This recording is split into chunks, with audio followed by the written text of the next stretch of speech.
What's going on, everybody? RJ Ochoa here from SB Nation's bloggingtheboys.com. Welcome to our round 6 coverage here. And the Dallas Cowboys are on the clock. We made it just in time. Welcome one, welcome all. Come on in. All right, let's get focused here.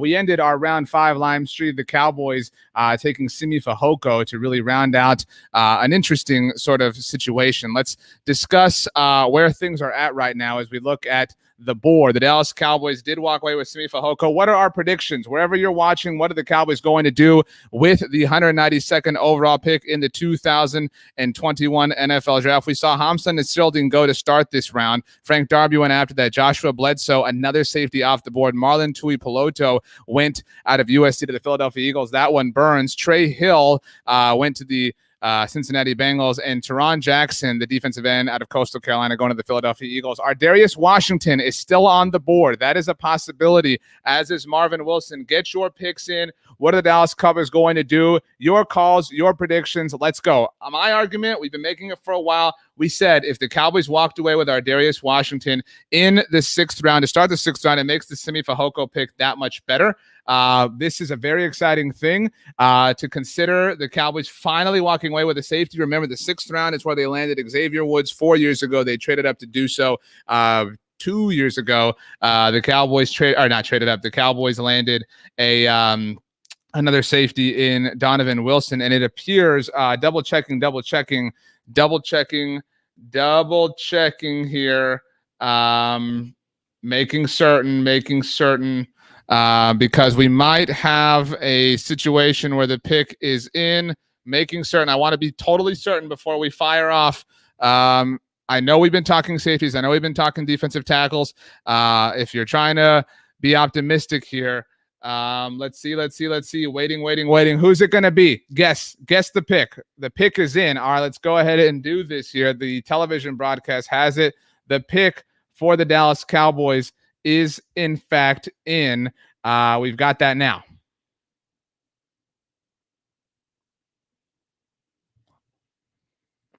The Dallas Cowboys with the 192nd overall pick here have a new defensive tackle. Quinton Bohanna from Kentucky is the pick. The Cowboys not going Marvin Wilson, but still addressing the defensive tackle position. A lot of people obviously were very in on Marvin Wilson.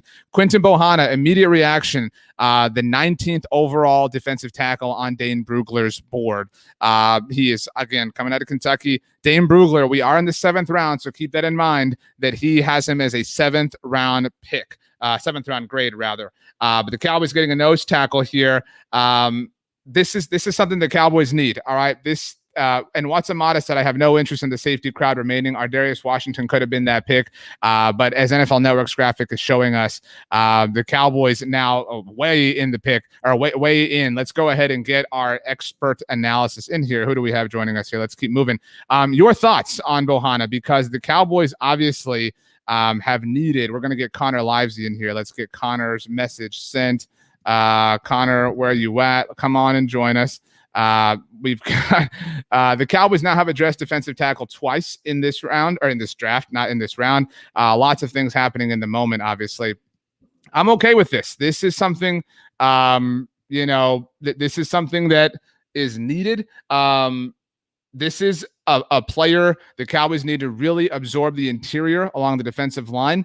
And AJ says, do we need him more than Washington at safety? Arguably, and I would say arguably, because this is the Dallas Cowboys. They are not going to focus on, the safety position. We know that. Odessa Graham says we need it. Watsamata says no pass rush. That's fine. Because we're talking about a 6th round defensive tackle here for the Cowboys. This is a space eater. And as Kevin Shirley says, the Cowboys have to stop the run. They have been gashed forever. As we all know, obviously the last playoff game they played in was against the Los Angeles Rams in the divisional round now 3 years ago. Just got destroyed by CJ Anderson. This is, as Bill Welch says, the Cowboys need it in the worst way. And look, Akame says, not a bad pick, but safety still needed. Yes. I mean, that's it. That's the case. But this is the Dallas Cowboys. They're not going to address the safety position. They do not want to. Maybe they do now we're at pick 193 with 227. But They're not going to.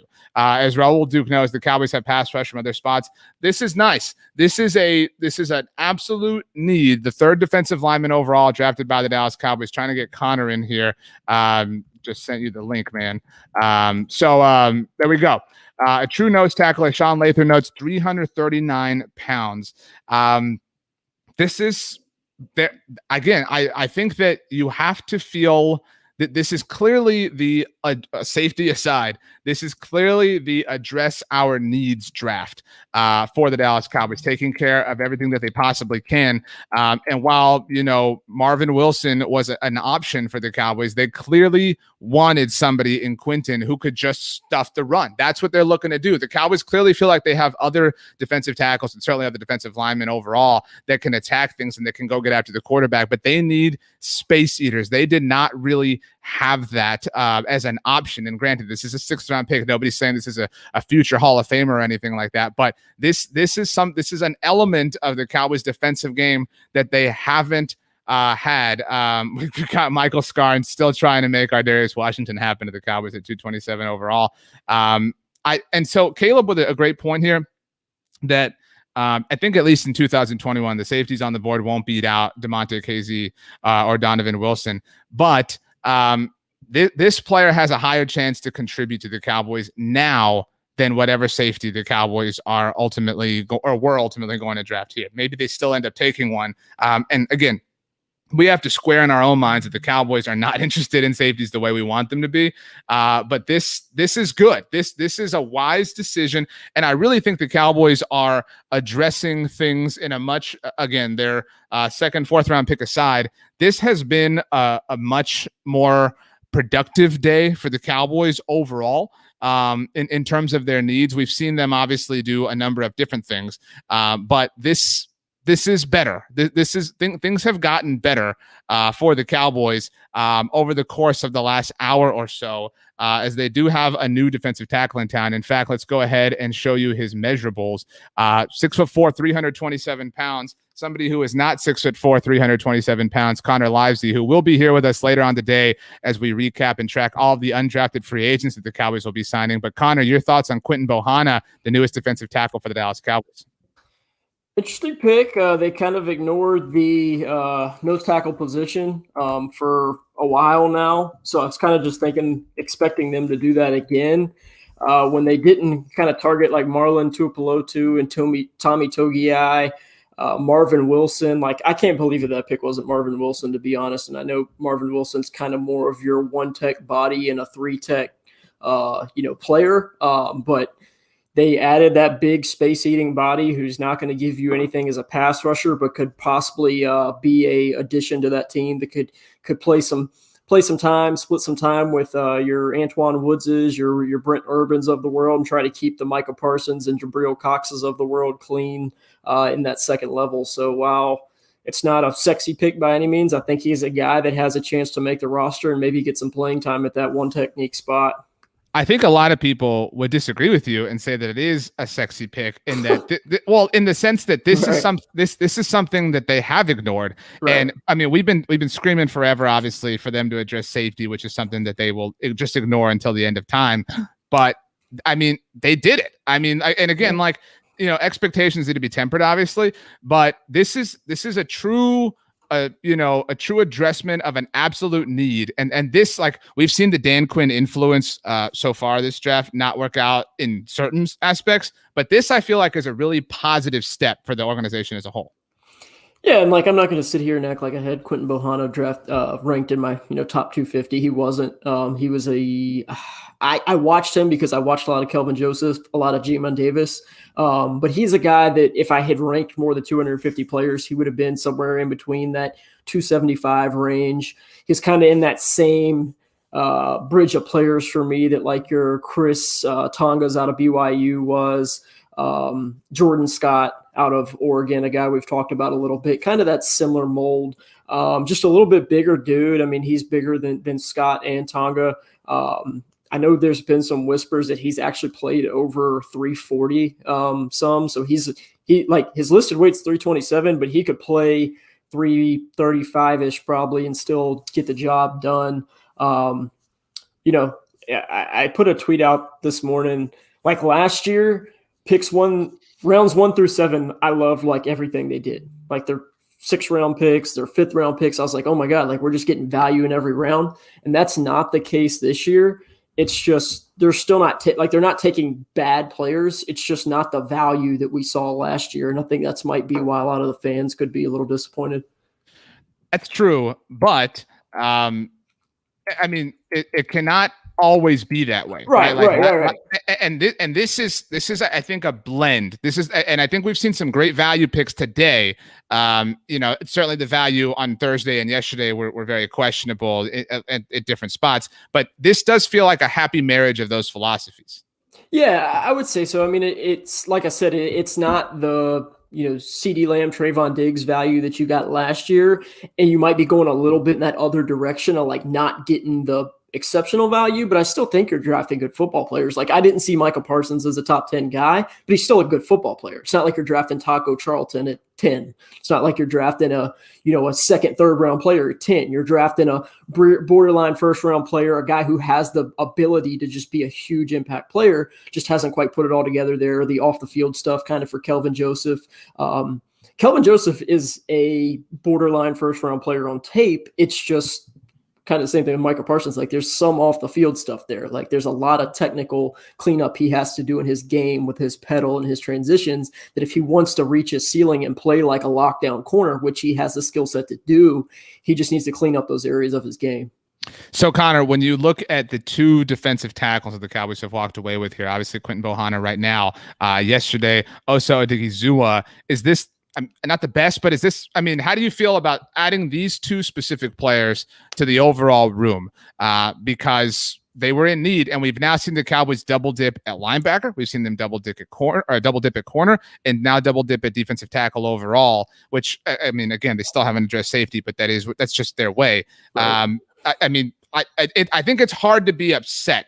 This is very, as Raul notes here, this is very center of the draft. I mean, this is kind of playing it right, or playing it, not maximizing resources. Like last year was maximizing resources, but this is like maximizing potential without compromising resources, I guess is the best way to put it.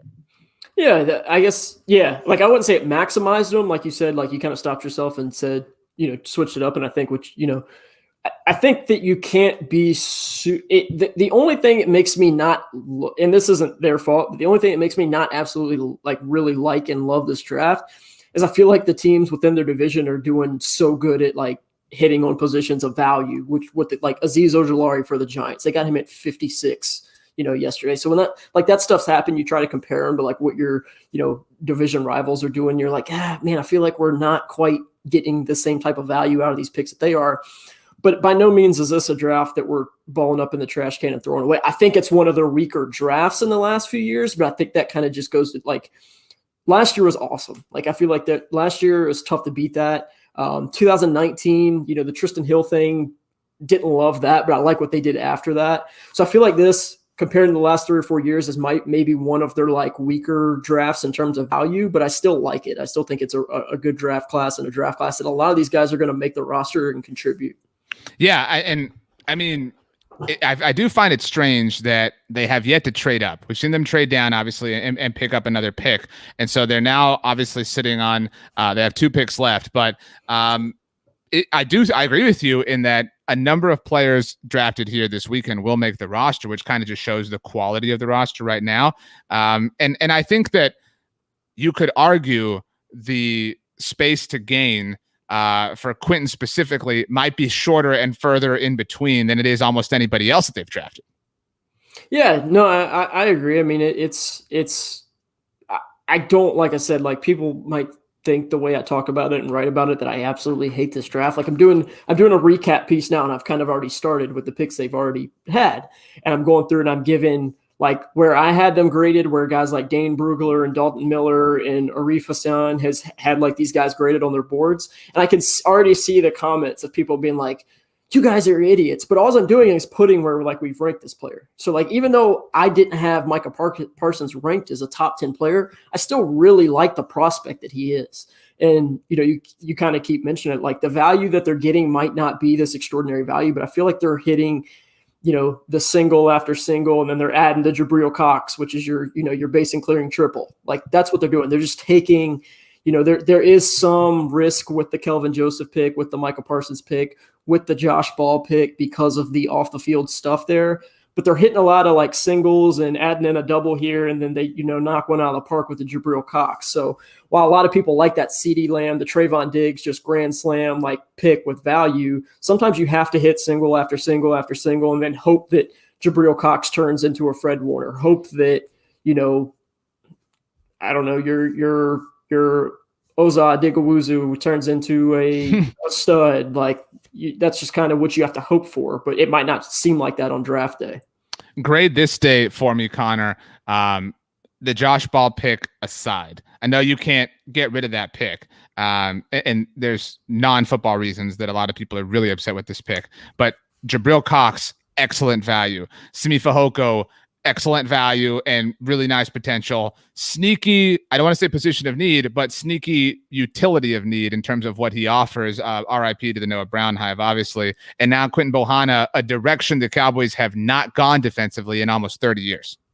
Yeah, the Josh Ball thing, like you said, if you take the off the field out, you think that that's a top 100 player on tape. He played good at Florida State, and then he obviously had to leave Florida State and played pretty well at Marshall from what I watched. I really liked his UAB game. I think it showed a lot of what he is as a prospect. So if you're taking Jabril Cox, Josh Ball, Simi Fehoko, and Quinton Bohanna, I feel good about that. I feel like you got like a B- style of. I wasn't as high as Fehoko as a lot of people are. That style of receiver has burned me before. The tall, not massive frame guy, kind of reminds me of a guy like Kelvin Harmon, who went to Washington a few years ago. That style of guy who's just bigger, but they're not the athlete. They're not that, twitched up route runner. So they kind of rely on their size and length to win. But this late, I like the value. It's like you said, a sneaky position of need. He could come in and battle out with kind of Noah Brown and Cedric Wilson and try to make that last receiver spot. But he's a good special teams player as well. Bit of an older prospect coming out of Stanford. But I like what they've done on day 3 so far. I think that this has been their best day of the draft in total, because Jabril Cox's value is just tremendous. And then if Josh Paul is clean on the field, clean off the field, I should say, he's matured, he's ready to contribute and be a professional. He can be a stud swing tackle, probably start some games for you if Tyron Smith or Lyle Collins gets hurt. I think Simi Fehoko's got a lot of potential, like you said. And then Quinton Bohanna, I think, is a player that'll make this roster and contribute because of his size and the position he plays. Well, who's your favorite pick today? Jabril Cox. Okay, who's your second favorite pick today? That's a better question. Probably Quinton Bohanna, just because. Wow. Okay. Sell it. Well, just because you don't have, like, Antoine Woods is a one technique, but like he's still not your ideal one technique. Like, he's undersized, which is fine. Like, you don't have to be this big man. You don't have to be Dontari Poe to be a stud one technique. But Antoine Woods isn't a guy that you want playing 90 to 100% of the snaps. Antoine Woods is a guy you want to be playing 50% of the snaps with a Quinton Bohanna that can also play 50% of the snaps. And I think that's why I like the pick, because I think that while he's not going to offer you much at all as a pass rusher, he can help keep those linebackers clean. I know you and Dave were talking about that yesterday after the Parsons pick. It's like, we like Micah Parsons, but is he going to have the same issues that Jalen Smith and Leighton Vander Esch had, where they are good athletes, they have good size, but they're not able to meet their potential because they always have offensive linemen in their face and on their chest before they can even react. So if Quinton Bohanna can come in, eat up space, eat up double teams, keep the second level defenders clear and free, I think that could make you see a bigger impact in your linebackers, whether it's Parsons, Cox, Vander Esch, or Smith, and maybe help develop the defense as a whole if he can, show up, keep his body in shape and play at a strong point of attack. Yeah, we all chirp about the safety position, but Antoine Woods to that role is kind of their approach to safety in general, right? Like that's, he is your Xavier Woods, your quintessential kind of like, passing guy. And they've just really liked him. And to be clear, he's evolved quite nicely, right, certainly over the course of his career with the Cowboys, to the point that a lot of these new rookies saying that he's one of the first people to reach out to them. Yep. So that's a nice thing. But as El Reyes says, I mean, I think I think I feel comfortable saying that Quinton makes the team. You know, like again, he's at his. I mean, outside of like your top picks, his path to the team is much shorter even than Simi Fehokos. You know what I mean? Like, and I don't think Simi Fehokos is not going to make the team, but there's just an absence of what Quinton provides specifically. Yeah, no, for sure. And just the position, and when you look around the roster landscape and see who's already on the roster, I mean, I think that's a very valid point that, Bohanna's got Antoine Woods and Brent Urban, and Urban's not your typical one tech either. Like, he's tall and long, but he's 290. Like, he's kind of he's your 5 technique. And that's kind of what he did in Chicago, is he played a lot of that base end. He would slide inside and play the 3 technique and under tackle some. The 3 technique and the 1 tech some. But he's not a guy that you want just playing 100% of the snaps at nose tackle, because he's tall. And a lot of the times you don't want your nose tackles to be 6'6", 6'7", because their pads rise, because they're so naturally tall that they can get washed out of run plays. And Brent Urban's super strong at the point of attack. But I think, for Bohanna, he's got an easy path to this roster, like you kind of said, because it's kind of just him and Antoine Woods right now. Yeah, Connor will be around for our undrafted free agent show. This is our 6th round show. We will have a 7th round stream as well, and we will have an undrafted free agent stream. So Connor will be there as we track all the players that the Cowboys are signing to UDFA contracts. To answer Money Profits' question, who says he's watching on Twitter, it is on YouTube. Head on over to YouTube, search for Blogging the Boys, subscribe to the Blogging the Boys YouTube channel. We do a lot of things all the time, every week. We have no off season. We talk about the Cowboys 24/7, 365, and you can certainly come on over right now. Come on in, the water's fine. Connor, we'll see you in a little bit, like I said, for the undrafted free agent show. But give us a prediction for the 7th, or for the next 6th round pick, actually. That's a good question. I kind of got off track of who was still on the board. That's okay. I'm still surprised that they haven't targeted a twitched up edge rusher. Chauncey Golson is an edge, but he is kind of your Tyrone Crawford. I know I saw somebody say that Ochoa was kind of that Tyrone Crawford replacement. I think that's Chauncey Golson. Like, he's 6'4", 270-ish pounds, played the 3 tech, played the left defensive end. Like, I think that's your Tyrone Crawford replacement.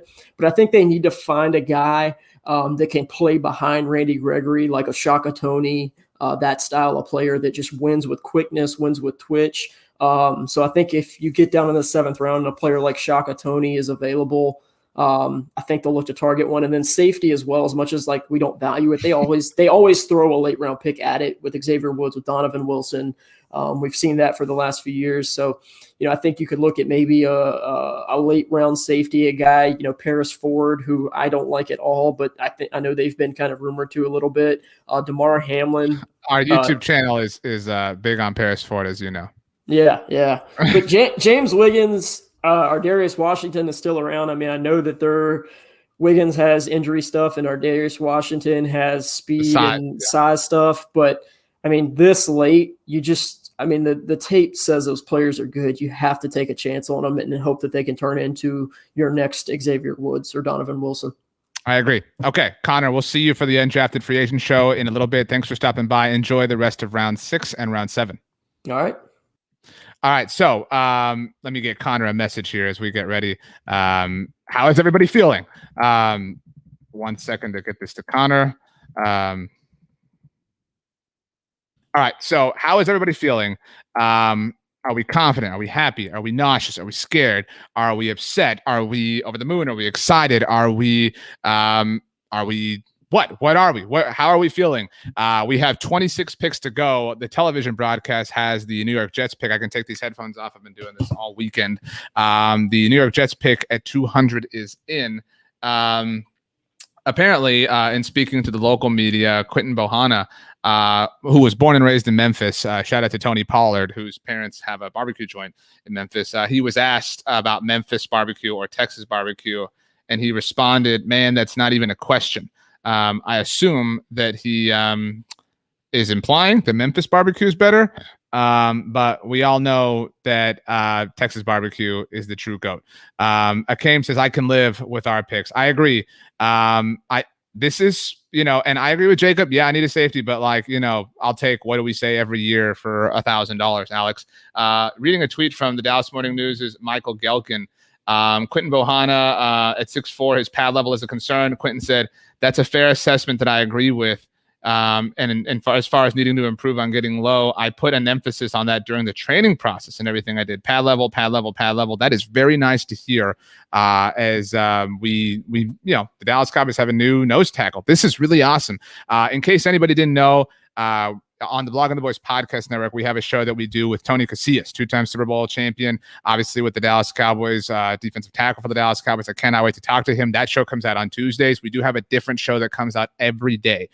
So if you like Dallas Cowboys podcasts, if you subscribe to our one feed, you get a different show every day. You can hear me on there all throughout the week, obviously, but you can also hear our different hosts. We're on Apple devices, Spotify, wherever you look. The Dallas Cowboys, I think, are impressing us. 1 second again. We're managing a lot of things here. This is so awesome, honestly, that we have all this excitement. We're all kind of managing with it. We're all kind of trying to figure out how we feel. I want to get this up here. Simi Fehoko tweeted out that he has been a Dallas Cowboys fan his whole life, in case you haven't seen this, and that he grew up a Cowboys fan. He actually apparently said in his first conversation with the media that he dressed up as a cowboy for Halloween, and he said he would have to find that picture. Well, somebody in the Simi Fehoko family got on it rather quickly. If you're watching along with us, we appreciate those of you that are on YouTube, Facebook, and Twitter. This is the tweet. Tell me this is not the coolest thing you've ever seen in your life. Simi Fehoko dressing up. It looks like that's a Troy Aikman shirt. I think this is so cool, man. I mean, let's acknowledge here. We all root for a team in the Dallas Cowboys and love this team and want to see this team succeed more than anything. And we've all done this, right? Like, we've all growing up have done this, like dressed up as a cowboy or, worn your jersey or whatever the case may be. This is so cool that Simi Fehoko's lifelong dream of playing for the Dallas Cowboys is coming true. Now, I will say that the Star Wars costume next to him makes me feel incredibly old, given that this is a tweet I got that the Padme costume has me feeling old from Nerf Herder. That's the tweet. I agree. It's, I mean, that does make me feel old, but this is so cool that, all these years later, Simi Fehoko gets to play for the Dallas Cowboys. As Money Profit says, though, everyone we drafted was a Cowboys fan. That's the reality. I mean, the Dallas Cowboys are America's team, as you well know. And so getting the opportunity to play for the Cowboys must be, really great. Okay, let's get this off of here and let's kind of get organized. We had a very quick turnaround from rounds 5 to 6. We're going to have an even quicker one from 6 to 7. So everybody stay ready, fingers at the ready, because we have a lot to discuss. Let's look at the state of the Dallas Cowboys draft class so far. Obviously, Micah Parsons, Kelvin Joseph, Osa Odighizuwa, Chauncey Golston, and Nashawn Wright were taken on Thursday and Friday. Today, I can't give today an A+ because of the Josh Ball selection for obvious reasons, but the Jabril Cox pick, very good. The Simi Fehoko pick, very good. The Quinton Bohanna pick, not the same value as the other picks, but still something that offers them what they need. The Cowboys have done, I think, I'm willing to put the Osa and the Chauncey Golston picks in places that fit what they need. They were not great value, but we've seen that, right? Like the Micah Parsons pick, according to the Cowboys draft board, was great value and it fit a need. The Kelvin Joseph pick, kind of the same way, fit, great value for his own red flags and it fit a need. The Osa Odighizuwa picks, the Chauncey Golston picks, those seem to be players the Cowboys like. Granted, they did have need along the defensive line, which they've addressed again here. The Nashawn Wright pick, that's the one that's hard to explain football-wise. But the Jabril Cox pick, perhaps the greatest value the Cowboys have gotten so far. It's hard to make sense of the Josh Ball pick given his red flags, but the Simi Fehoko pick, incredible value at a position and a utility position. Again, big body wide receiver, go up, jump ball, get it. Kind of low-key needed for the Cowboys. And the Quinton Bohanna pick, not the same sort of value that Jabril or Simi were himself, but he does fill a very, very, very prominent need for the Dallas Cowboys. Before we stop talking about Simi Fehoko, we talked about like warm moments for him. We do have the secret audio that the Dallas Cowboys shared of him finding out that he was being drafted by America's team. This courtesy of DallasCowboys.com. Hi, Simi. This is Charlotte Jones. I'm Jerry's daughter. How are you? I'm good. How are you? Good. Well, I am a fellow Stanford alum, and I just wanted to welcome you to the Dallas Cowboys. We could use some more smart people around here. That's awesome. Hold on. That's awesome. Stand by. Here comes Jerry. Hey, Sammy, we did just get smarter. I can tell you for a fact around here. NFL changed my life personally. It changed the lives of everybody you've talked to on the phone here. And, boy, I'll tell you what, you've got to get God's gifts. It can change yours, too. So we just are excited that you're going to do it and be a teammate of ours. Thank you so much, sir. Thank you so much. Hello, Simi. Congratulations. How's it going, Coach? It's going great. Are you having some fun right now? Yeah. It's a little bit of waiting, but I'm having fun now. Well, it was worth the wait. Young man, it was worth the wait. So you'll be a great fit for our room and a great fit for our football team. So, well, congratulations once again, and enjoy the moment. Very awesome right there to see Simi Fehoko find out he is now a member of the Dallas Cowboys. Let's go with let's put Mark on the spot here. Mark, thank you for the comment. Says Cox, Jabril Cox, Josh Ball, again, it's a different sort of exception here. Simi Fehoko and Quinton Bohanna are all steals. If we're talking about football talent, because Josh Ball does fill a need for the Dallas Cowboys. We're specifically talking about football here. We all agree that the red flags and the allegations are deplorable that are surrounding Josh Ball as we learn more about him as Dallas Cowboys fans here. But the football of it all is, let's put the whole class up here again for you to see. These are great football values today. The Josh Ball, you do have to factor in the off the field issues because they're part of why he was available at that point in time. And so if you'll allow me for a moment, if we're just evaluating the Jabril Cox, the Simi Fehoko, and the Quinton Bohanna picks, I do think the Cowboys have done a great job of obtaining value at different spots in the draft today on day 3. And sometimes that is, really the harder job. The Cowboys got a little cute last night, especially in the 3rd round, as we all know. But they are turning this thing around, which is, a hard thing to do, especially on the 3rd day of the NFL draft. And so this is okay. Let's as you take a look here, obviously who the Dallas Cowboys have taken. Let's go with what's your grade right now at present time, because the Cowboys have 2 picks left. What is your grade for this Dallas Cowboys draft class? We've been grading it all throughout, and I think I'll go first. In fact, let's go ahead and wait till you guys get your comments in here. And Caleb says it does seem like Ball turned the corner at Marshall, but only time will tell. Any digressions, and he better be gone. It is, we'll see what the Cowboys say. Very anxious to hear what the Cowboys say in their post-draft press conference today. Raul says this was putting the yacht into a hard to port to straighten it out. Caleb gives it a B+. Redbirds Junkie, James in Florida specifically says B++. Redbirds Junkie says a Whataburger patty melt is an A++.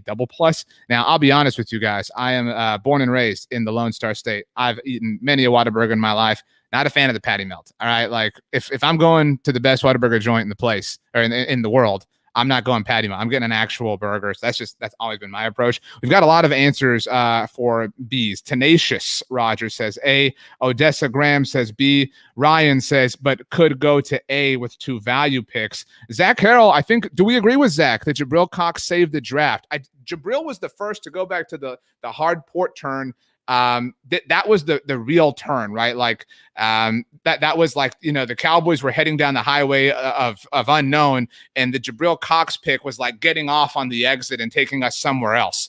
And so I really feel like if we want to attribute all the greatness to the Jabril Cox pick, we can, but I mean, the other picks have been great in and of themselves. And so if I'm being forced to assign a grade, I'm going to go with a B+, and a B+. I'll go with a B for the Dallas Cowboys. It is turning out to be rather nice. Caleb says if Cox was taken as one of our thirds, nobody would have blinked. I agree. The 3rd round spooked people, and that's what happened here so far. Kenny getting specific with us here. Day 1 is an A. I'll go with that. Day 2 is a C-. I'll go with that too. Day 3, a B+. So all this kind of does average out to a B in my mind. And I think that's where we stand. And you know what? I mean, that's hard to beat. Like, it's hard to be upset about a B, right? I mean, we're looking at a situation where the Cowboys defensively have really, really, really revamped things. Raul says it's an A-. We're all scarred from round 3. I don't know if I would. Maybe that's fine.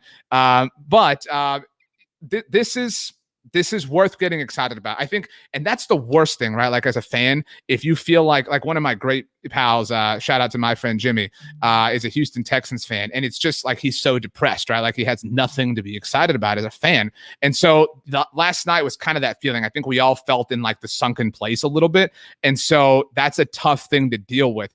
But today we're back, and that, like, you want to have hope. This is the NFL draft. This is the season of hope, the season of perpetual hope. Shout out to the mom in Home Alone. I've always remembered her when I say perpetual hope.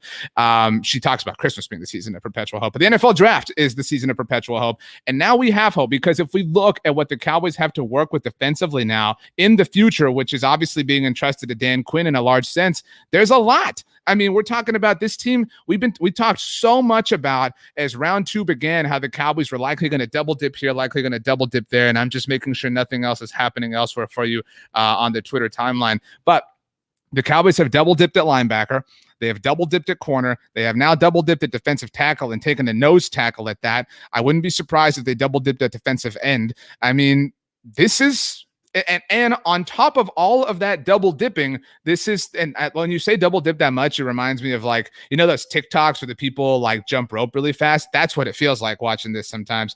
But if the Cowboys double dipped at defensive end, that would be great. They've done all of this while shoring up the outside of their wide receiver room, which was necessary, and getting a tackle, a developmental tackle. Now, the tackle has question marks that are very much worth examining. And again, I'm very interested to hear what the Dallas Cowboys have to say in their post-draft press conference to explain that. And we haven't even gotten to the point where the Cowboys enter free agency, the undrafted free agency, obviously. And we will, by the way, if you're late arriving here, what took you so long to join us? Okay, we've been here the whole time. But if you're late to the show, we will be having an undrafted free agent live tracker. We will be on live on the Blog and the Boys YouTube channel, on our Facebook page, on our Twitter page, discussing all of the rumors, all of the people the Cowboys are agreeing to terms with in the immediate aftermath of the draft. And so this is it. And I think Akeem has a great point. We asked for defense. We got defense. I'm happy. I mean, this is what the Cowboys have done. I mean, they have talked about how they, you know, wanted to address defense. And let's examine the offseason as a whole. They paid Dak Prescott, which already is a win, right? Like, they have already done the most important thing this offseason, in that they secured QB1 for the foreseeable future. So that is by far the most important thing that has been done, even if they had a draft where every pick we thought was an A. So they took care of Dak Prescott. They also, you know, brought in some projects in free agency, some potentially nice players like Keanu Neal, like DeMonte KZ, like Brent Urban, players that we like, and they had some questionable things. And there were some things that broke our hearts, like letting LP Laddister go. And, you know, but they also moved on from, like, Chris Jones. I mean, they seem committed to moving on, even in unimportant areas, to a lot of people, but punting is a huge element of special teams. And Chris Jones had really been hurting this team for a long time as far as his punts were concerned. We saw Hunter Nicewander do a nice job for him when he got injured last season. And so I think that they had done everything in a manageable sense before getting to the NFL draft. And then here, you know, they have, you know, things have not gone their way at times, right? We talked about J.C. Horn and Patrick Surtain getting taken right ahead of them at 10 overall before they traded back with Philadelphia. But they turned that into a player that they still really like, a player with very high potential, a player who can go a long way towards fixing the worst element of their game, which is their defense. And they picked up an extra defensive end in it. I still would have rather seen that pick devoted somewhere else, namely the safety position. By the way, if you're wondering, for best available players, as the 205th pick is wide receiver Racey McMath from LSU to the Tennessee Titans. We are waiting for the Dallas Cowboys to pick at 227 overall. Darius Washington still on the board. Paris Ford still on the board. And so overall, I mean, Raul says it. The Cowboys fielded one of the worst defenses, not just in Dallas Cowboys history last year, but literally in NFL history. 2 years ago, the NFL celebrated its 100th season. And last year's Dallas Cowboys were, like, think about that. We're literally one of the worst defenses of all time. And so, yeah, like, have the Cowboys been specific about what they want with certain players here. And let's put this back up here again to take a look at it. Were they specific in wanting Osa Odigizua? Were they specific in wanting Chauncey Golston? Yes. But as I talk myself down a little bit here in the aftermath and seeing their day 3 work, you know what? They kind of have a right to be specific, because last year was so bad that if they have a particular person, a particular need, a particular skill set in mind, go do that. And you know what? We're going to hold you to that standard as Dallas Cowboys fans. If you pull this off, we'll give you all the credit in the world, because we sat here and laughed at the end of round 3 about the players you were picking. Hopefully, Nashawn Wright turns out to be this baller corner that the Cowboys were the only team in the NFL knew existed, apparently, and we all look silly. And so them really prioritizing what they want is something that makes sense. By the way, I saw a comment about this a moment ago. Nashawn Wright in contention, for the best secret audio. If you have not heard it yet, just because now we're feeling good, now optimism's flowing, now the sun is shining. It's an overcast day, outside of my house, but the sun is shining on the Dallas Cowboys. So let's give a listen to the Nashawn Wright secret audio, because it really is worth your time. Nashawn, How's it going? listen, this is Jerry Jones of the Dallas Cowboys. How's it going, Jerry? We just decided to pick you, and we're turning your card in. You're going to be a Dallas Cowboy. Yes, sir. Let's go. Let's go. You bet. You bet. Hey, where are you right now? Where are you? I'm at home in Stockton, California. In Stockton. Okay, buddy. Well, listen, we are excited about having you. Really are. And we were doing a lot of consternation. So come in here and be one of the greatest link corners ever played. All right? Yes, sir. Okay. Okay. Here's your coach. Nashawn, Coach McCarthy. How's it going? I'm doing good in yourself. Hey, congratulations. Are you around family and friends? Thank you. Thank you. Yeah. Well, hey, man, I just want you to come in here and be yourself. It's a great fit. We're gonna coach you like hell, and you'll be part of the championship football team. Yes, sir. All right, man. Yes, sir. Oh, I love it. I love it. Thank you. Hey, enjoy this moment.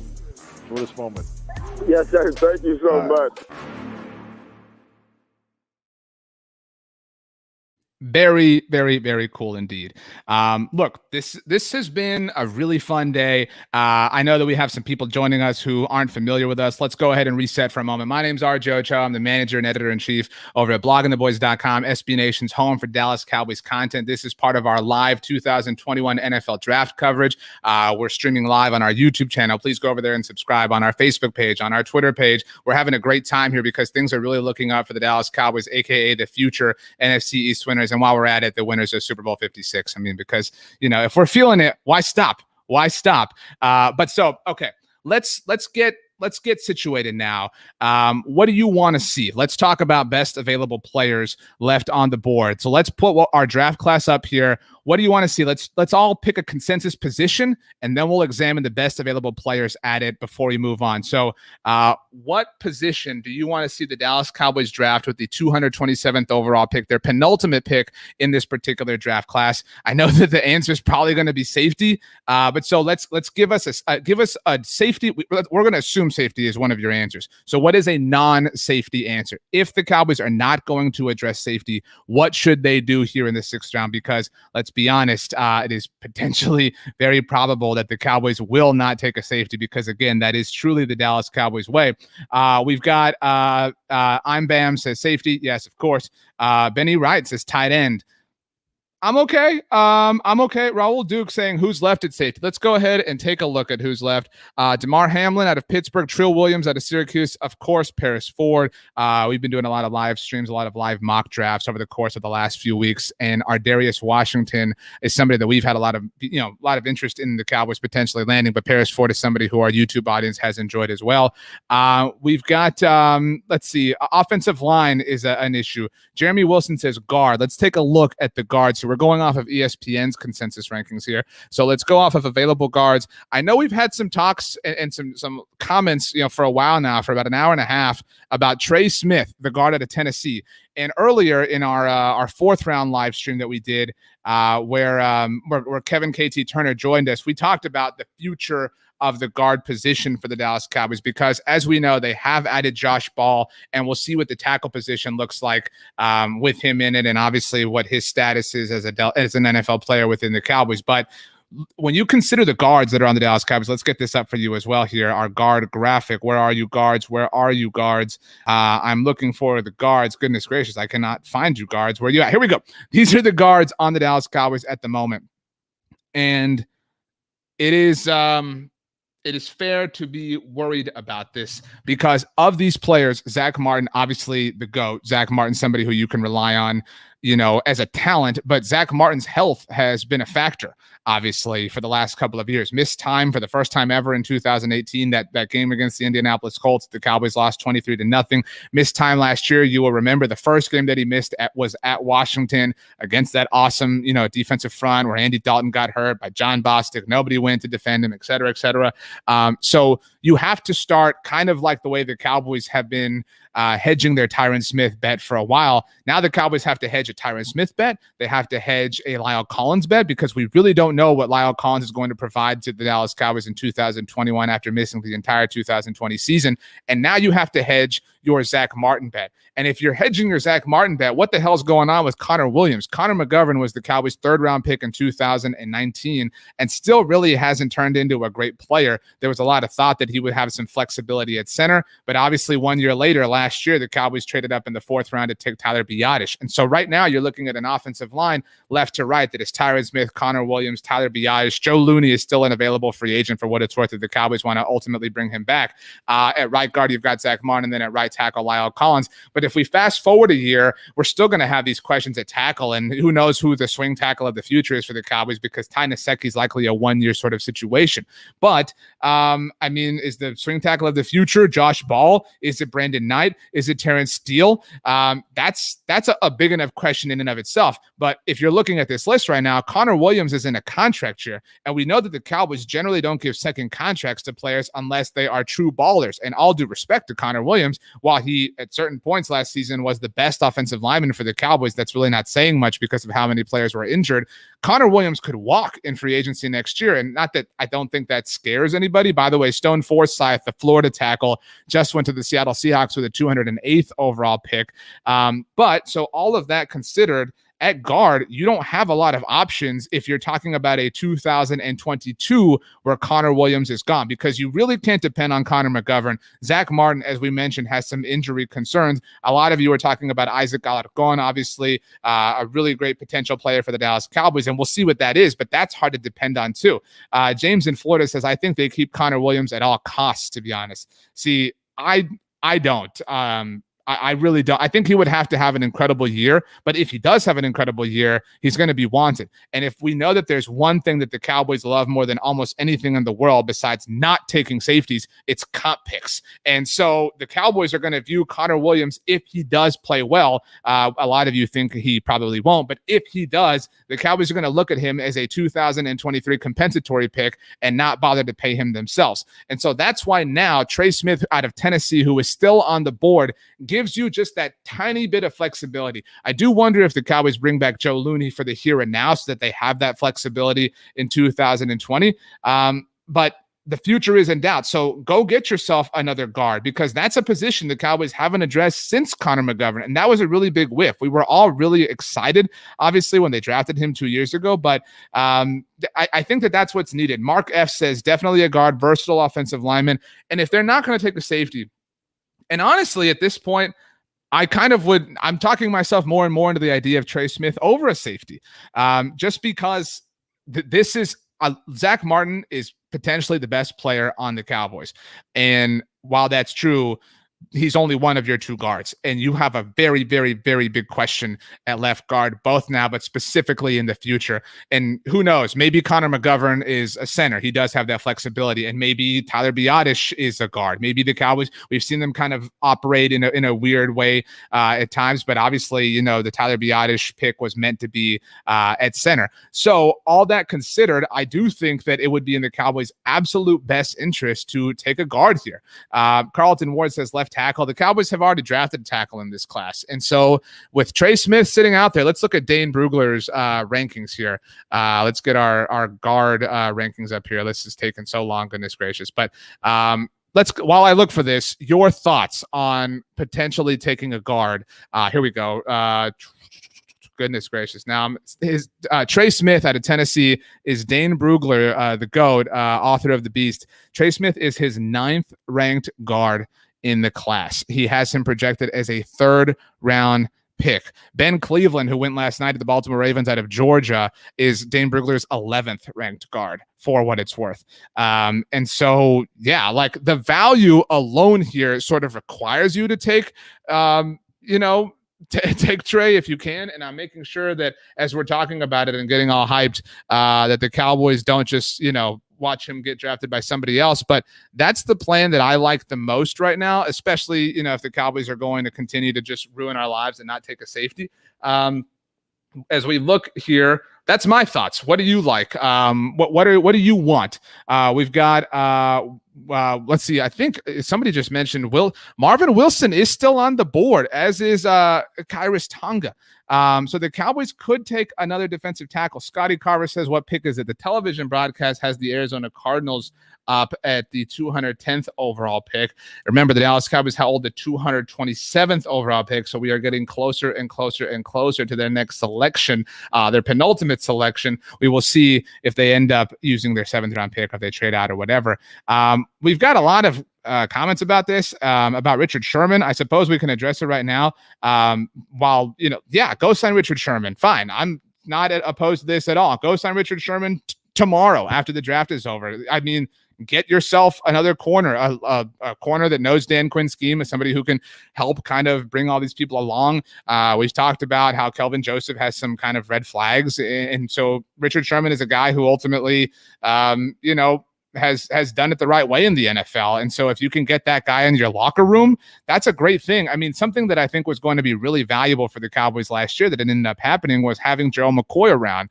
And, we look back, obviously, on the 2020 Dallas Cowboys and kind of the things that had them sort of, obviously, besides Dak Prescott getting hurt, see their season fall apart. And there was a really, really strong lack of leadership within the locker room. And I do think that Gerald McCoy would have gone a long way to bridge that gap. Remember, the Cowboys have lost a number of leaders over the course of the last few years. Travis Frederick has retired. Jason Witten has retired twice. LP Ladouceur has gone now. Chris Jones was a captain. Byron Jones was a leader on the defense. I mean, the Cowboys have lost a number of different leaders in different capacities. Yes, they have young leaders like Dak Prescott and Zeke Elliott and DeMarcus Lawrence. Interestingly enough, Trayvon Diggs' name has come up a lot when young rookies now are talking about hearing from Cowboys in their first moment. And so, this is, Richard Sherman makes a lot of sense. So to address that point, let's I don't know if Jonathan's talking about Richard, but if Sherman can play guard or tackle, sure, but we need 2 starting quality offensive linemen. That's it.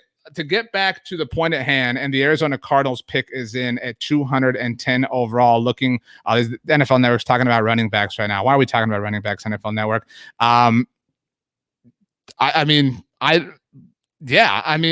If Trey Smith, get a guard of the future. ESPN's pre-draft analysis from Steve Mike. Smith is in case you're unaware, Smith is a big guard and explosive run blocker who plays with a nasty disposition and has the ability to blow defenders off the ball. He doesn't have a great change of direction, but he has the size, length, and upper body strength to compete in pass protection.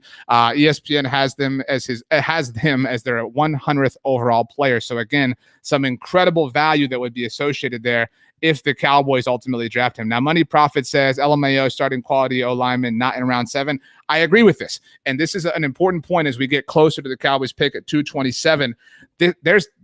Let's be real here. They're not going to draft a player that walks in and starts day one. That simply is not going to happen. This is about potential. We talked about the Simi Fehoko pick. Let's get the draft class up again for you here. And this is, you're throwing darts. Victor Demikajay from Duke, the other edge rusher, just went to the Arizona Cardinals, by the way. You are trying to bring in, you're trying, this is now time to swing for the fence, right? This is, this is when you go to Topgolf and you just try to blast the thing to the back and like blow it over the fence. There's a level of calculation involved here. And certainly if the value is right, you want to walk away with a great player. But for what it's worth, Another player that we've talked a lot about, if you're interested in a guard and somebody to kind of prep for, maybe Elric Jackson, the guard out of Iowa. I think everybody's obviously down for Trey Smith at this point, just because of the value that would be associated there. But there are options. And I think, we're talking guard here. I can't believe how much we haven't talked about safety, but the Cowboys could still walk away with a safety that a lot of people really like. Darius Washington is hanging out there. So let's flip the conversation to safety. Let's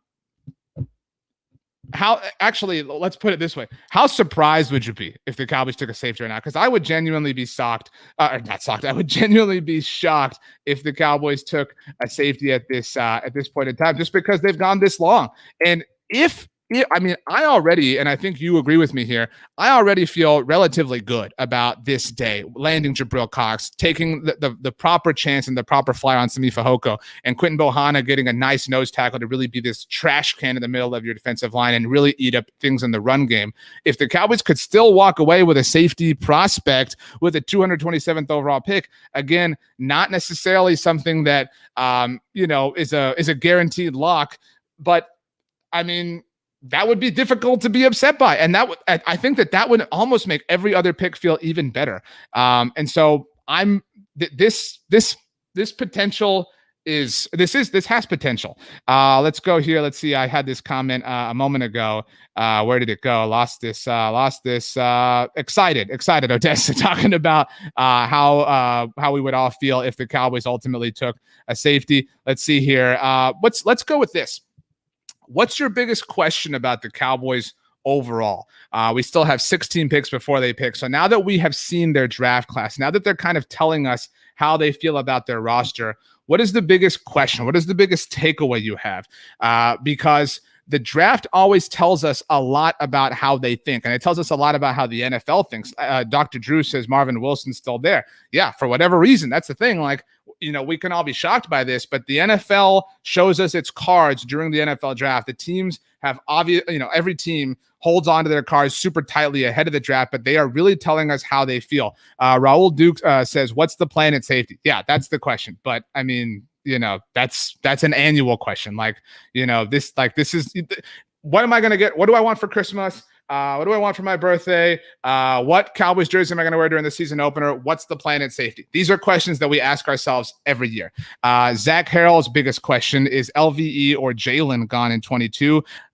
I lean Jalen. We talked about this in our round 4 live stream. A lot of people believe it's Leighton Vander Esch, and I think we'll have a more firm answer on this on Monday when the Dallas Cowboys do or do not ultimately pick up his 5th-year option.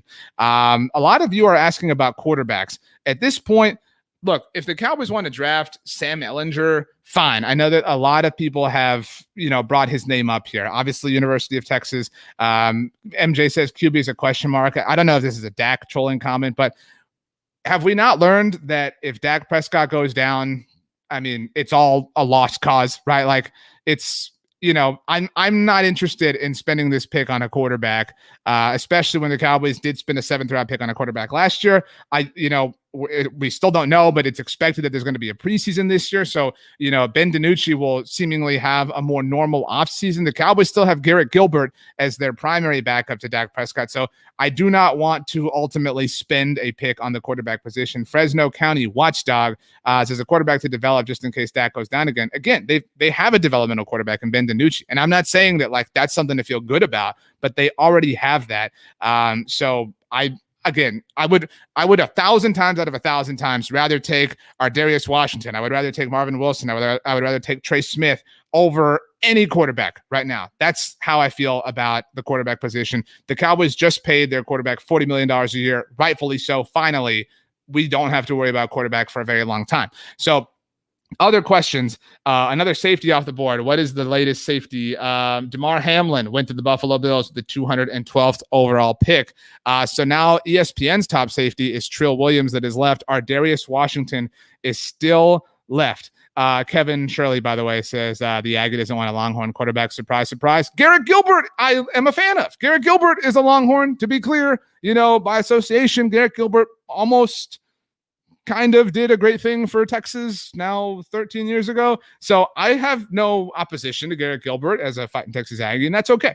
My Aggie roots have nothing to do with the Sam Ehlinger pick. It's just not a great utilization of resources at this time. And this draft has seen an improper utilization of resources at times, in our estimated opinion. And so right now is the time to really focus and really be wise. Odessa kind of getting to the point, but saying if Dak goes down, the season's over anyway. Yeah, I mean, that's a thing. So like drafting Sam Ehlinger isn't saving the 2020 season, right? Like that's not going to happen.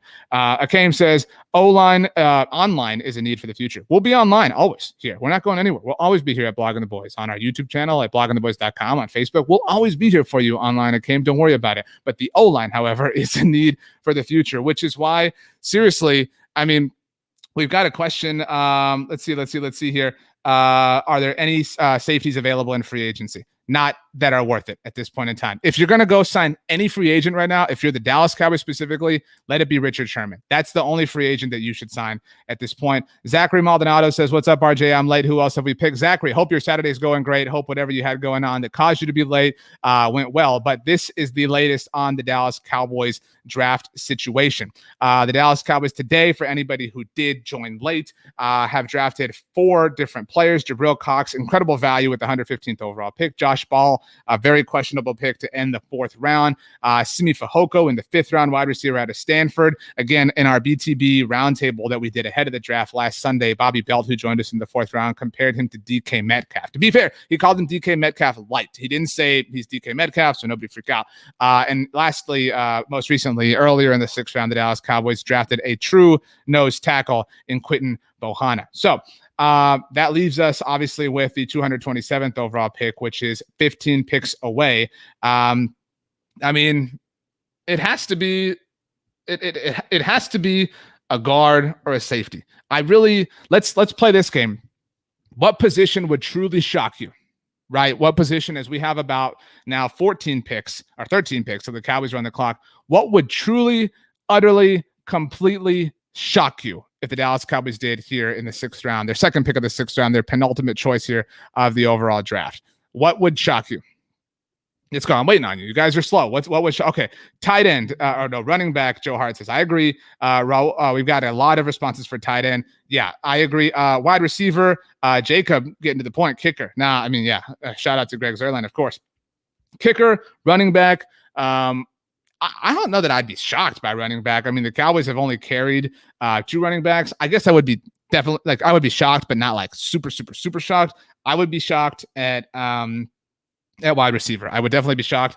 Let's see. Medhaney. I lost your comment, Medhaney. Picking another linebacker.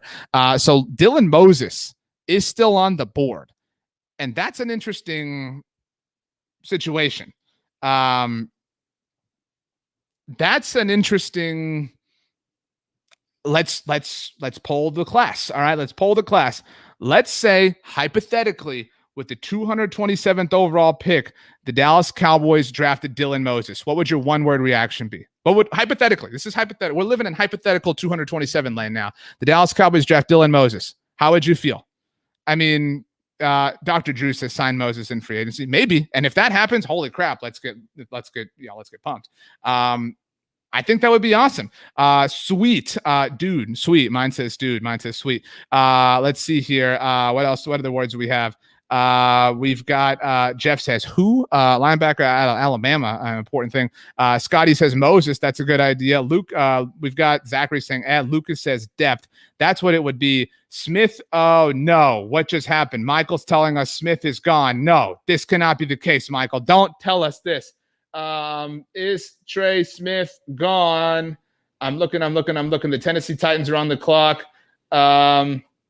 Looking. Has anybody seen what just happened here? No. Please tell us no. Please tell us no. The Buffalo Bills are on the clock on the television broadcast. Let's see. Nobody has a word here. Please do not let Trey Smith be gone. We've got here. I'm double checking everywhere. The Packers just took Cole Van Lanen, so they did take a guard themselves. But checking to see what happened here. Still no sign of that being the case. I don't see this yet. Is anybody seeing that Trey Smith is gone? I'm not trying to call Michael a liar, but just making certain so we don't have to panic. The Colts are about. No, the Colts are not on the clock. That's a tweet that scared me. No, I think we're still okay here. The Buffalo Bills did just take Damar Hamlin, so there goes another safety off the board. We have not. I mean, there have been Stone Forsythe went to the Seahawks. Nothing is really super upsetting. The Buffalo Bills just took. Oh, get a load of this. One of the best names in the NFL draft. Donnie says Trey Smith still available on the ESPN site. Thank you. The Buffalo Bills with back-to-back picks, the 212th and 213th overall selections, addressed their secondary. First, again, took Pittsburgh safety Damar Hamlin, and just now took Wisconsin cornerback, again, one of the best names in the draft class, Rashad Wildgoose. Yeah, that's right. Rashad Wildgoose. No, we're all good here. So it seems like Trey Smith is still there. No need to panic, everybody. No need. We're all good. Redbirds Junkie says Arjun needs a root beer. I have a Diet Coke. It's been a long day. It's almost time to crack the monster open. But okay, that was a stressful moment. I do think the pick for the Dallas Cowboys, they're almost 10 picks away now from their selection. I think there's a number of players that we should be considering here.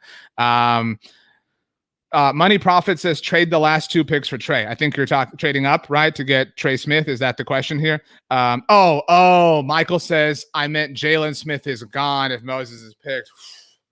Okay, all right. We had a momentary freak out, so that was that's all good. Okay, okay. We've calmed down. We've chilled. We've understood what happened there. But so candidates.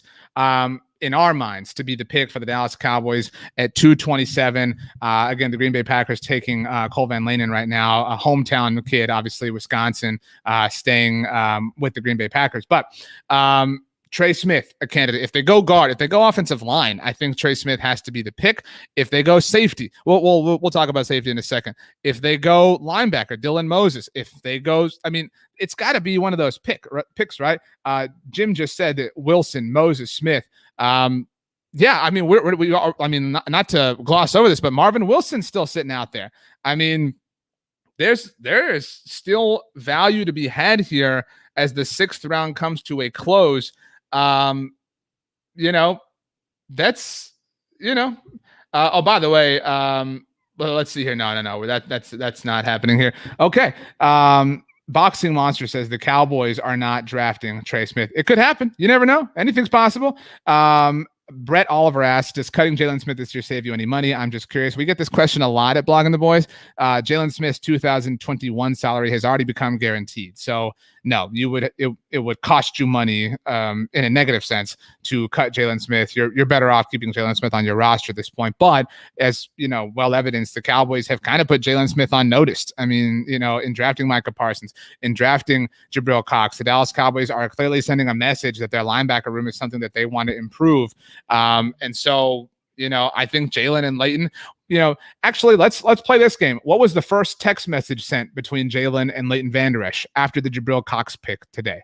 After the Cowboys picked their second linebacker in the top 115, what do you think the first text message between Jalen Smith and Leighton Vander Esch said? As apparently another safety is gone. Let me find out who that is. That is, I don't see that yet. But what did the first text message say? Flame. This is a good one. The yikes emojis. Kevin Shirley saying, "Oh crap." Michael Scarn wins though. Swipe. Yeah, for sure. Like that's absolutely the first message that was said easily by Jalen Smith. That's a great one. Money Profits also said he swiped. It's only a matter of time, obviously, until Jalen is okay. So here's the latest pick. The Tennessee Titans. This is their last pick of the draft, by the way. Just took Oregon safety Brady Breeze. So another safety is off the board, as was mentioned. We now have 3, 4, 5, 6, 7, 8, 9, 10, 11 picks before the Dallas Cowboys are on the clock. We still got lots of contributions for the text message. Dallas Martin says, where are we going to be in 2022? Still, there are, again, I don't know that we have a dream right now because there are a lot of things that can work out here for the Cowboys. Oh man, Kevin Shirley said, Jalen said my money's guaranteed. What about you, Leighton? Leighton's 2022 salary becomes guaranteed on Monday if the Cowboys pick up his 5th-year option. Monica says trade up for Trey Smith. I don't think you have to trade up. I mean, he's falling for whatever reason. So I really don't think you have to trade up. And I mean, the Cowboys, think about this. The Cowboys have drafted 9 times already. They have no question or no interest in trading up, right? They clearly don't. If they did, they would have done so already. They clearly are not supremely attached to one player or another. The Steelers, oh man, great pick by Pittsburgh here. Just took defensive end Quincy Roche, another player that a lot of people liked. But again, I really don't think that the Cowboys were going to take another defensive end just because it's already suspect enough that they took Chauncey Golston when they did. But so ultimately, I feel fairly confident that this pick coming up now here in almost 10 picks exactly should be, I was going to say has to be, but should be a guard or a safety or a defensive tackle. That's what this should be. And let's shift the conversation that direction. If right now your phone rings, all right, your phone goes off, whatever, custom ringtone you have, because I know you're a creative person. You have a custom ringtone. You're not sticking with the stock Apple thing. Maybe you're one of these Android people who has like the super fancy custom ringtones, but your phone rings. It's Jerry Jones. And he says, yo, what should we do right now? I'll do whatever you say. I'll do whatever you want. Who do you want it to be? Medhaney says Ardarius Washington is the pick. Orlando says, yes, a need pick in these last few rounds. Yeah, I mean, right now, like you're not reaching if you're taking a player you really like. What this is priority free agency. You're taking a player that you don't want to hit undrafted free agency. You don't want to have to compete about or compete over. So you're taking a player that you really value, that you really, really, really prioritize here. Monica says Marvin Wilson. Kevin Shirley says Ardarius Washington. Odessa doesn't have a preference, just guard. Orlando says the Cowboys need an offensive tackle for when Tyron Smith gets hurt. They've drafted an offensive tackle. I mean, they have. And so, that's it. Jeff says Paris Ford safety. I'm fine with that at this point. I mean, again, you are rolling dice right now. And so if you want to take Paris Ford, I'm cool with that. Oh, Marlon being super honest, saying I'd panic and realize we don't have a plan. Lucas says Trey Smith is the pick. I think I don't know how you don't take one of these players because the value here is very, very, very good. We've now, the Pittsburgh Steelers have announced their pick. So Chicago's now on the clock or seemingly in the Bears have selected a running back, Khalil Herbert, the 217th overall pick out of Virginia Tech. Now we have the Indianapolis Colts on the clock. We are officially 10 picks away. 10 picks away the Dallas Cowboys are from their second 6th round selection. Is this not shaping up to be okay? Have the Cowboys turned this around? I really think that they've managed to right the ship is an optimistic way of saying it, but they have managed to really make us feel better about this overall draft class. They have managed to shore up a lot of needs. They have managed, Jacob says Khalil Herbert is a huge steal. Yes, going to the Chicago Bears out of Virginia Tech. Chicago, I tell you what, I'm pretty pumped to see how this works out here. With Justin Fields. I think that's my favorite pick in the NFL draft outside of anything the Cowboys have done. I know we all have some Cowboys moments that we've been really thrilled by, but I'm very excited to watch Justin Fields. I hope that really works out. Redbirds Junkie says the Chiefs will pick Trey Smith right ahead of us. The way our draft has gone. Yeah. That is a worry, obviously, given what that I hadn't really considered that right now. So thanks, Redbird Junkie. This is I don't know that but again, even if they do, there are a number of players right now that I think would be really happy. Now Money Profit says the only people saying this is a bad draft are the ones saying the names are still there because all 32 teams passed on them so far. But I agree with Michael Scarn. We're going to be all right. It's all going to be good. So while we wait, just making sure we're not missing anything here. All is well. Okay, all is well. Let's go ahead and in the subject in the interest of building up enough hype coming in, the Indianapolis Colts pick is in, by the way. I saw the color on my TV and for a brief moment thought the Cowboys somehow traded up. They didn't. But where do we feel like things have gone wrong? I mean, ultimately you can be upset about one player or another, but as Marlon says, the defense is better. And that's where things are. And whatever happens here in this, with the second pick in the 6th round, the Dallas Cowboys defense has gotten better this weekend. And that has been a huge focus. That has been a huge request. We have all wanted to see the Cowboys. Oh my gosh, did this really happen? Dr. Drew just said Ehlinger to the Colts. Is Sam Ehlinger really an Indianapolis Colt? Oh my gosh, the Indianapolis Colts just took Sam Ehlinger with the 218th overall pick. So those of you who were wanting Sam Ehlinger as a Dallas Cowboy, he is now gone. Sam Ehlinger. Okay, so I am an Aggie, but it would be it would be utterly hilarious if Sam Ehlinger took Carson Wentz's job. That would be so funny. If Sam Ehlinger took Carson Wentz's job in Indianapolis, and that could happen. I tell you what, there are some interesting quarterbacks floating around besides the top guys, obviously. Kellen Mond, to talk about an Aggie, in Minnesota. That's a really interesting situation with Kirk Cousins and obviously the way he's viewed naturally. I think Kirk's better than most do. But yeah, Sam Ehlinger, so good. What a great meme. Dallas Martin says Sam Ehlinger to the Colts. Told you it would be a great pick. Are you sad? Let's play this game. Are you, as a Dallas Cowboys fan, are you sad that the Indianapolis Colts took Sam Ehlinger? Because if you are, I don't know why. But are you truly, are you upset? Are you bothered that the Cowboys missed out on QB4, right? Like maybe I don't know why you would be. But great tweet here from who is this account? Let's make sure. From Ty Walker 716 tweeted, the Colts are back. Very, very on brand tweet for Sam Ehlinger. Michael Scarn says, I'm happy for Sam. Boxing Monster says, Sam who?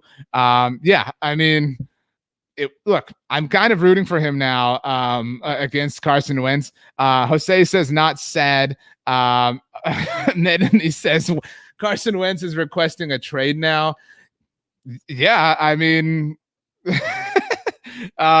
maybe that's Zachary bringing us all back down to earth. Not as sad as I was when the Broncos took Surtain, that's for sure. Zachary, dude, we're all having a good time. Why we gotta do this? Why we gotta do this? Who did this help, Zachary? It's okay because things are coming around. So the Denver Broncos pick is in at 219. We are getting very, very, very close to the Dallas Cowboys pick at 227 overall. Let's see. No, nothing yet. But Lenny Storm said Wentz is a bust. Yeah, we've all known this we've all known this since 2018 as Dallas Cowboys fans. Orlando says, I know we don't need a wide receiver, but what about Seth Williams out of Auburn? You answered your own question, Seth. Simi Fehoko, to put this back up here again one more time, in the 5th round where the Cowboys got him, the Cowboys don't need a wide receiver is the point. I think Noah Brown's probably in trouble. I think we're looking at a Dallas Cowboys wide receiver room in 2021, right? We're in 2021. Oh my gosh. NFL Network just offered a NFL comparison for Sam Ehlinger and named Tim Tebow, who is back in the news this week. So that's the meanest thing that anyone has said about Sam Ehlinger in the last 5 minutes. But still a better option than Carson Wentz, nonetheless. But either way, I think we're looking at a situation where the Dallas Cowboys wide receiver room in 2021 is Amari Cooper, Michael Gallup, CeeDee Lamb, Cedric Wilson, and Simi Fehoko. I think that's maybe the Cowboys wide receiver room. Maybe Noah Brown sneaks in there at the end, but there's a good chance that those are the top 5, wide receivers for the Cowboys, at least in 2021. And it's really up to Noah Brown now if he's going to be able to ultimately make this roster. Eric Lackey says biggest steal of the draft is Jabril Cox. Completely agree with that. The Cowboys have done a nice job today of finding value at different spots. This is again, this day has really gotten better. We were all really concerned after last night, but ultimately today has gotten much better. Mbam13 says the Denver Broncos picked a wide receiver. Money with a great point that Noah Brown is good on special teams, which is something that John Fossil obviously has been a huge advocate for, and why the Cowboys got so much better on special teams last year. Seth Williams just went to our Orlando notes. Seth Williams just went to the Denver Broncos. So Orlando, say something else. Orlando was the person who said that. Say the Dallas Cowboys take Trey Williams. Trey Smith. Trey Williams. Talking. Fine. Say the Dallas Cowboys take Trey Smith. Orlando is our prophet here, because that was really funny that happened. All right, we are now at pick 220. The Green Bay Packers. Let's see here. CBS's Bill Jones just tweeted the Cowboys should take a quarterback at pick 227 or 238. He asked, who do you prefer, Felipe Franks or Shane Buechele, another former Longhorn? I'm not opposed to taking a quarterback. I tell you what, if the Cowboys take Trey Smith right now, draft whoever you want at 238. Fine, take Shane Buechele. Let's see. Orlando said I should have started in the first round guessing. That would have been awesome. And Orlando doing what he can to, manifest Trey Smith to the Cowboys. Packers have gone linebacker at 220, according to AJ. Let's see here. Let's see. Oh, by the way, apparently, judging off of Twitter, Dane Brugler, who again, his draft guide is absolute gold. Ironically, given that Sam Ehlinger was just drafted by the Indianapolis Colts, apparently Dane's NFL comp for Sam is Jalen Hurts. So look at that. Fun times for Carson Wentz. Look, I'm fine with the Cowboys taking a quarterback. Micah Parsons, the newest Dallas Cowboy, has a tweet of his own. It's a question. Or it's not. It is a question, I guess. Micah Parsons is asking you. So let's hear your answer to the Dallas Cowboys first round pick. Don't get why Shaka Toney's still on the board. Somebody explain this. Somebody explain this to Micah Parsons, why Shaka Toney's still on the board, because he wants to know. That's a good question. Ultimately, obviously, Shaka, a teammate of Micah's, but I don't know if Micah's, and for what it's worth, he is ESPN's highest rated edge rusher that is left on the board. That's fine. But Dr. Drew says Shaka is a monster. Again, fine. And I certainly hope he ends up somewhere that's not in the NFC East. But the Cowboys don't need a defensive end right now. The Green Bay Packers took Isaiah McDuffel out of BC, a linebacker. The Chicago Bears now on the clock. We have the Bears, the Panthers, the Cardinals, the Eagles, the Washington football team, and the Kansas City Chiefs to get through before the Dallas Cowboys are on the clock. Looking for the Chicago Bears pick. Looking. Oh, the Bears have a pick. The Bears have taken a wide receiver. The Chicago Bears taking a draft Twitter favorite, Daz Newsome, now heading to the Chicago Bears. Another weapon for Justin Fields. Hey. Okay. Chicago's kind of turning it around. Okay. Let's. I'm happy about this. So the Bears pick is in. The Carolina Panthers are on the clock. Players to watch as we get ready for the Cowboys' second pick in the 6th round. We've been talking about it for about an hour now, trying to make sure that this happens here. At guard, Trey Smith would be a great value pick for the Dallas Cowboys. At defensive tackle, Marvin Wilson still on the board, would be a great pick. Tonga from BYU still on the board. A lot of people are big Tonga fans, obviously. Redbirds Junkie says, my gut says Carolina, Arizona, or the Chiefs take Trey Smith. That is still a possibility. Now, Lucas with a great point. Shaka Toney could be a great pickup as an undrafted free agent. That's true. Kind of different thing, but similar to how a lot of people felt about Rondell Carter last year. So that's definitely a possibility. Jonathan says the Eagles still have 2 picks in front of us. Let's see here. I'm on the TV broadcast, unless the NFL Network broadcast is wrong. But let's see here.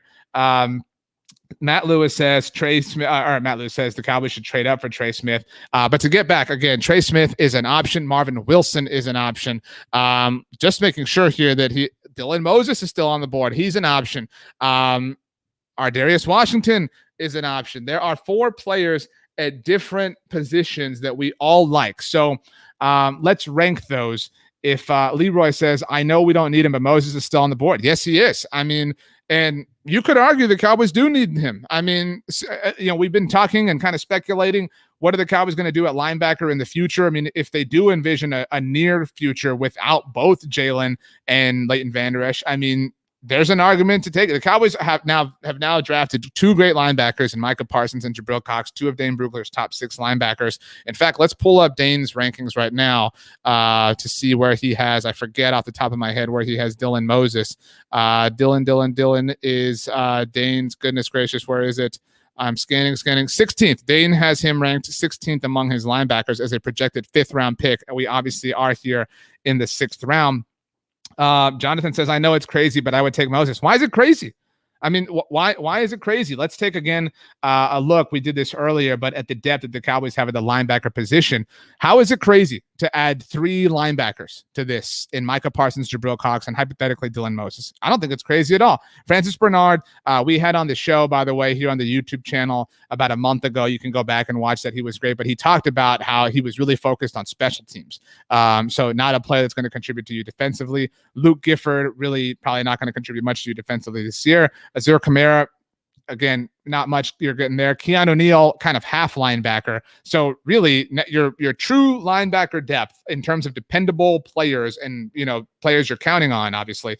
Jalen Smith, Leighton Vander Esch, Micah Parsons, and now, obviously, Jabril Cox after what happened to start this day. So, I mean, and that's if you want to add Dylan Moses to that, I'm fine with that. I get it, though, if you want to ultimately go somewhere else. If you want to go safety, if you want to go guard, let's see. Michael Scarn says, I don't know if it's been said, but Ardarius Washington would be a nice pickup. It hasn't. Nobody has talked about Ardarius Washington quite yet. The Carolina Panthers just took Thomas Fletcher while Urban Meyer's on with NFL Network. Okay. That's fine. So now we have the Cardinals, Philadelphia, Washington, Kansas City. FOMO picks before the Dallas Cowboys are on the clock. But who is this going to be? Who is this going to be? A long snapper, by the way. Goodness gracious. And a really interesting tweet, by the way, about Simi Fehoko, a tweet that Michael Gelkin tweeted out. I'm still raw. I'm undeveloped. I really need one person to learn from. And I think that with my God-given abilities and gifts, there's no reason that I can't be the best wide receiver in this draft class, if not the league. Certainly an ambitious statement. But I really, really, really like that thought process, saying that he's still raw. He needs somebody to learn from. That is very cool. We've got rankings from here. Where is this? I lost this a moment ago. Where are I saw this just a moment ago. Eddie offers number 1, Marvin Wilson. 2, everybody copy Eddie and give us your preferred Dallas Cowboys picks. The Arizona Cardinals pick is in at 2,000. If there are 2,000 picks, we're going to be here forever. But the Arizona Cardinals pick is in at 223 overall. We'll see who it is. Waiting to check Twitter. But Eddie's rankings of who he wants for the Dallas Cowboys right now: Marvin Wilson, Dylan Moses, Ardarius Washington, Jacoby Steverson, a player we haven't talked much about, and Trey Smith. I just want to let everybody know that Michael Scarn offered to buy me a pack of root beer if the Dallas Cowboys do take Ardarius Washington. So just so everybody knows, Jim says, I agree with Eddie. Money says Wilson, Washington, Trey Smith. I think for me, I'm going to go Ardarius Washington just out of positional need. The Cowboys have not drafted a safety yet. And so while I probably prefer Trey Smith overall, I really, I as shaky as my confidence is in both Connors, I still have more faith in that than I do what the Cowboys currently have to offer at safety. So that's how I feel. I'm looking to see who the Cardinals have taken Tay Gowan from Central Florida, the corner. So we now have 3 more picks left, and 2 of them are division rivals. The Philadelphia Eagles, the Washington football team, and the Kansas City Chiefs are up before the Dallas Cowboys. David Carrera says we don't need a safety. 100% disagree, David. But the Dallas Cowboys seem to agree with you, which is ultimately what matters. Redbirds Junkie says number 1, Trey Smith. Number 2, Kenny Yeboah. Number 3, Marvin Wilson. Number 4, Trill Williams. Let's see here. D-Hog31 says, I think Cox plays safety. We've seen people float this out. Why? Let him play linebacker. I don't want to mess with this now. Like, you drafted him to play linebacker. Just let him be a linebacker. You certainly have the need there.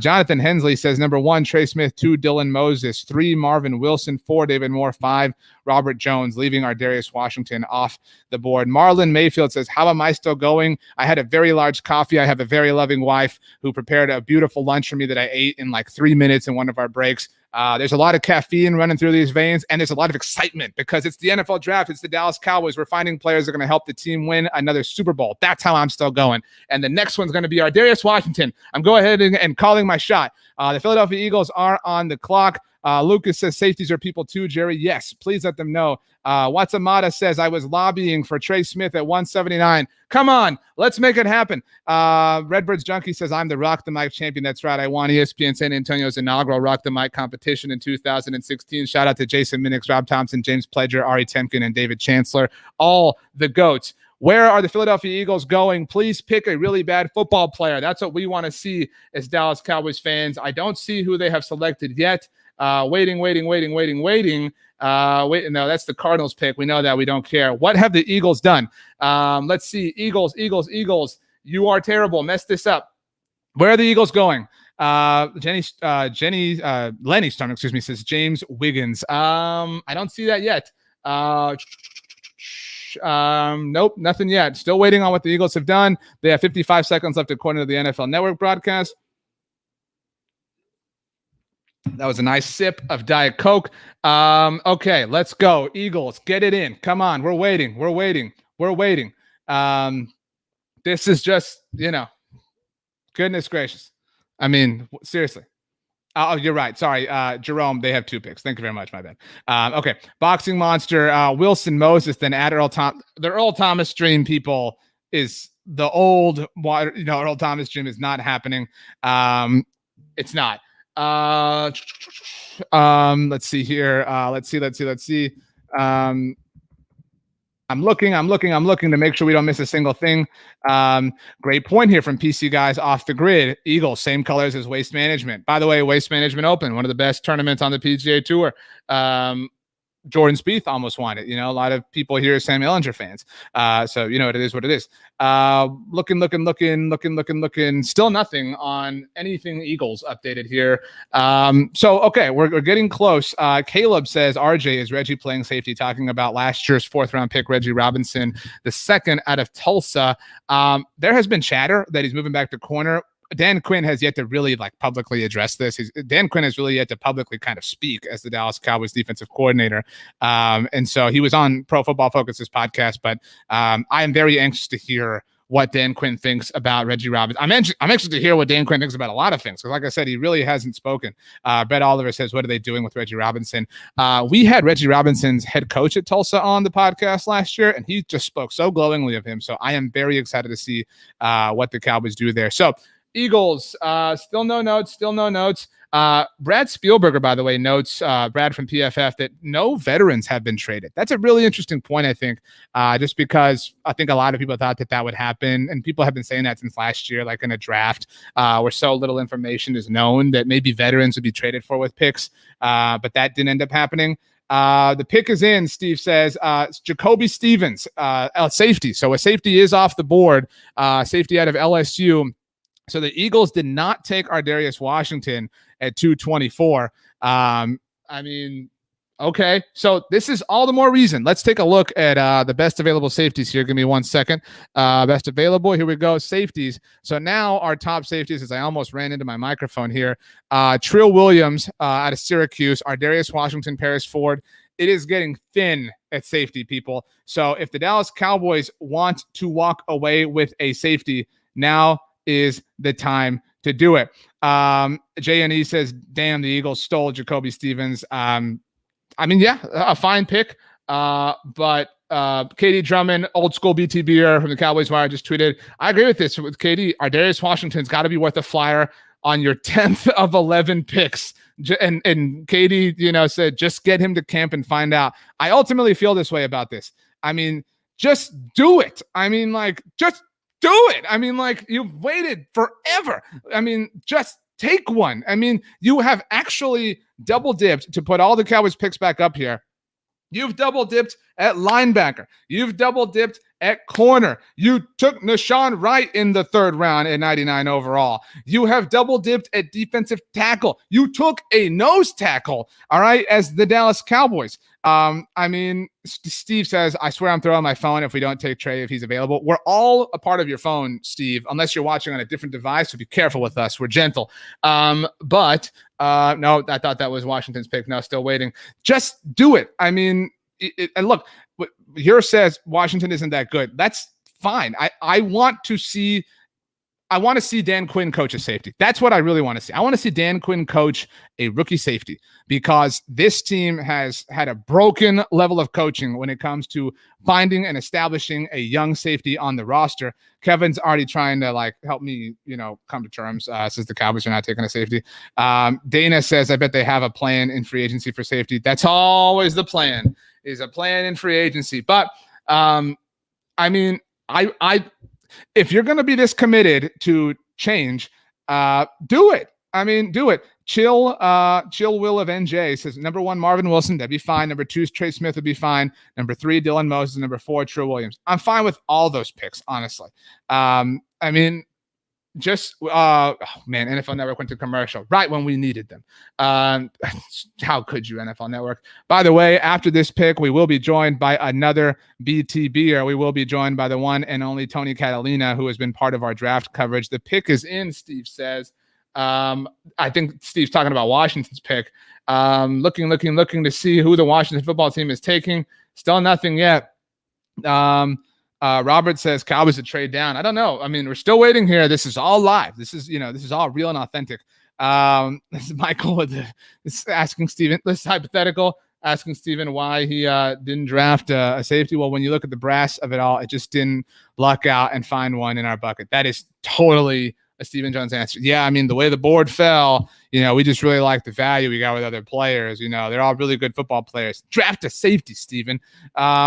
Goodness gracious. No, still waiting. The Washington football team their pick is in. Now we have the Kansas City Chiefs on the clock. Still not certain who Washington has taken. Waiting. If anybody sees who Washington took, let us know. David says the Cowboys have 2 safeties in free agency from Atlanta. That's fine. I mean, but DeMonte KZ and Keanu Neal are both on 1-year deals. I mean, you can't just continue to kick this can down the road forever and ever.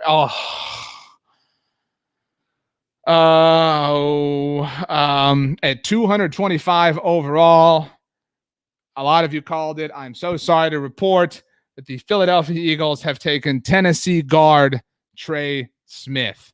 Oh, no! Why? Why did this have to happen like this? Why?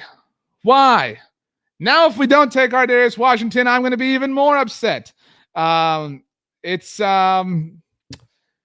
sucks. Anybody but Philly. The Washington football team, I am not joking, is taking long snapper Cameron Cheeseman at pick with their 6th round pick at 225. Okay. We're good here. Oh no, sorry, my bad. It was the Chiefs. I was thrown off. The tweet says correction. So this isn't my fault. It was the Kansas City Chiefs. So we also had that called. So this is still super devastating, but at least it's not the Philadelphia Eagles. So the Kansas City Chiefs took Trey Smith. This sucks so much. Trey Smith was a real option. Wow. That sucks so much. Okay. Let's reset. Let's calm ourselves down. Who do you want? All right. Who do you want? Redbirds Junkie says, oof, I called it. Yes, you did call it. All right. So that means Kansas City's pick is in. So the Dallas Cowboys are on the clock. All right. Okay. What do we want? Let's go. What do we want, people? What do we want? Ardarius Washington. Just do it. Do it. We've been waiting forever for this. We've been here for 10 hours, it feels like. Just give us a safety so that we can say it happened. All right? Just so we can say we witnessed it in our lifetimes. or these are the players that I think we should be satisfied with now that Trey is gone. Man, goodness gracious, that sucks. Well, goodness, I lost this for a second. Marvin Wilson, okay, Dylan Moses, Ardarius Washington. If I'm having to rank these, I'm going Ardarius Washington, Marvin, Dylan Moses right afterwards. Just do it. Just do it, Cowboys. Okay. All right, everybody. Let's be cool for 1 second, but I can tell you that the pick is in.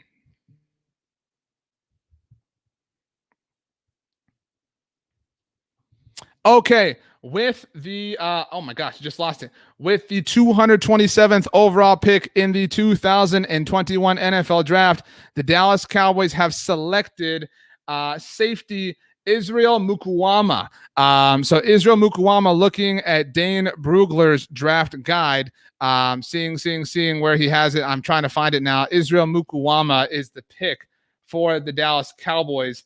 From South Carolina, the pick. Here we go. I'm looking. I don't think I'm looking for him on Dane's guide, but that is the pick for the Dallas Cowboys. Okay, how do we feel? The Cowboys took a safety. I feel like we are responsible for this, and my excitement is causing me my ability to read to be compromised here. So I'm looking for this. But Israel is a Dallas Cowboy. Oh, here we go. Dane's got him under corners. He hasn't projected his 33rd overall corner, but again, the Cowboys took him as a safety. South Carolina, 6th, 7th round pick. He is 6'4". So we've got says Israel is a god. So he's a corner that the Cowboys are taking as a safety.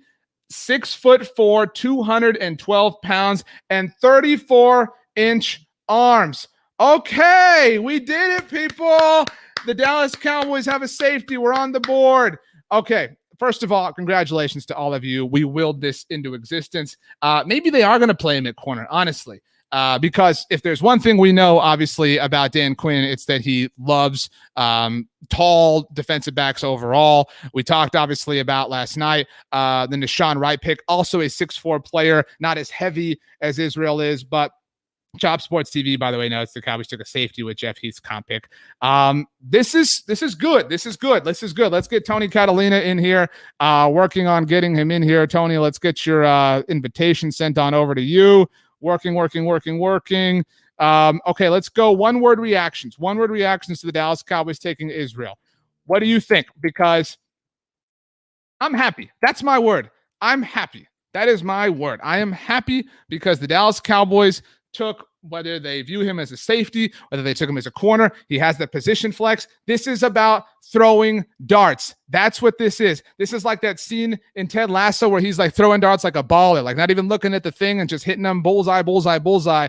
Hopefully that's what this is. But this is the Dallas, Dior calls him a demigod. So very, very interesting term here, obviously. Caleb says excited. Boxing Monster says reach. That's an impossible thing to be true here in the 6th round, certainly close to the 7th round. Aknovi says intriguing. Michael Scarn says wonderful. All right. This is, I really, and like, we've talked so much about Ardarius Washington, and it remains to be seen, obviously, where the Cowboys want to play him, but Ardarius significantly, shorter than Israel, and that's clearly a trait that Dan Quinn is prioritizing within his defensive backs as a whole, within his corners, within his safeties. This versatility that Israel offers with the Cowboys is something that, again, we really, it cannot hurt. Michael Scarn offers a word, Super Saiyan. Okay. Joe Hart says possibility. Lucas, finally, that's a great way to put it. I really feel like this is not like my favorite pick by any means, but 34-inch arms. Eric Wilson has the right word here. Championship. I agree. Brett, it's Oxnard. That's actually, I'm going to put Brett's comment back up here. Oxnard is the right word because this is a player who we should be very excited to see at training camp. That's what we talk so much about. Obviously wanted to see Dan Quinn coach up a safety, coach up a prospect like this. And this really will show us the type of coach that Dan Quinn is and the type of defense that he envisions for the Dallas Cowboys. This is, this is good. Raul says, and I like this, long, fast secondary makes me excited. Zachary offers boom. This is the right type of move for the Cowboys. Yes, we've been talking Darius Washington. Yes, we've been talking Marvin Wilson. Yes, we've been talking Dylan Moses. All still options for the Cowboys. Again, 6'4", or a little bit over 6'4", 212 pounds. There's a lot to like here. We're waiting on Tony Catalina to join us to talk about the pick here. This is very nice to see the Cowboys at least paying moderate attention to the safety position, whether or not they ultimately have him play corner, have him play safety, that remains to be seen. But I like that it's unknown. And so if you consider that maybe he does boxing watches his transformation, I mean, this is a potential triple dip. Honestly, we talked obviously about the double dip of things. Let's get here our information on Israel up, because this is really, really finally 6'4", 212 pounds. This is a monster to put in the secondary for the Cowboys. Dallas Martin says speed and size fits the Dallas mold and the Quinn mold. Let's go. Legion of Boom 3.0. Money profits with a true and literal statement. Jordan Lewis looking up in competition. Definitely a very accurate statement. Let's go ahead and get him in here. Tony Catalina from bloggingtheboys.com joining us.